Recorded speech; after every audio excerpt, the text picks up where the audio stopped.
શું તમે જોયું ચૈત્રી પૂનમનું આ ભક્તિમય દ્રશ્ય? અમદાવાદના લાંબા ધામે ચૈત્રી પૂનમના દિવસે ભક્તોનું મહેરામણ ઉમટ્યું. લાખો શ્રદ્ધાળુઓ પગપાળા ચાલીને બાપાના દર્શને આવ્યા.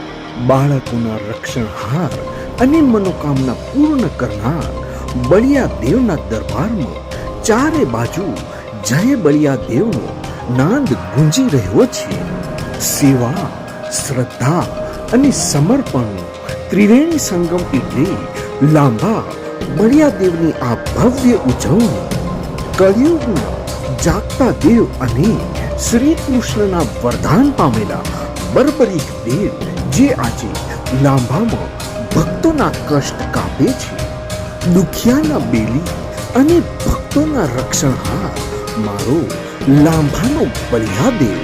શ્રદ્ધા હોય તો પથ્થરમાં પણ પરમેશ્વર છે અને લાંબામાં તો સાક્ષાત બળિયા દેવનો વાસ છે. માત્ર અમદાવાદ જ નહીં પણ સમગ્ર ગુજરાતમાંથી ભક્તો અહીં પગપાળા ચાલીને પોતાની માનતા પૂરી કરવા આવે છે. દોસ્તો, જેની લાકડી એની ભેંસ નહીં પણ જેની ભક્તિ એનો બળિયા દેવ. જો તમે પણ બળિયા દેવના ભક્ત હો તો કોમેન્ટમાં જય બળિયા દેવ લખવાનું ભૂલતા નહીં.